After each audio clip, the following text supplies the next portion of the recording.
So page 1, part 2, we're looking at converting from degrees to radians. So the first thing is if I'm converting from degrees, so let's say they give me a degree first. I'm gonna take that degree, I'm gonna put it over 1. Remember, I'm converting, so I'm getting rid of these degrees. It's unit conversions. So I'm gonna multiply it. Now if I want the degrees to go away and I wanna turn it into radians, I need the degree to be on bottom.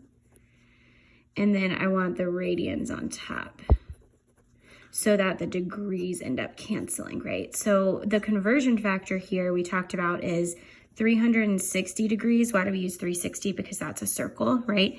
It's the same thing as 2 pi radians.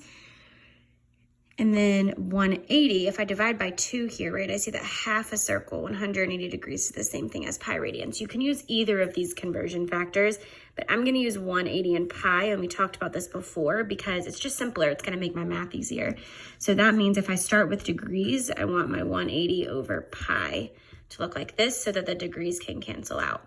So that's the first example. Now, if I'm given radians, so if I'm given in terms of pi, so if I start with radians, I'm gonna put my radians times, and usually radians are already a fraction, like you'll notice over here, so you don't need to put it over 1. So radians times, now if I want my radians to cancel, they need to be on the bottom and degree on top.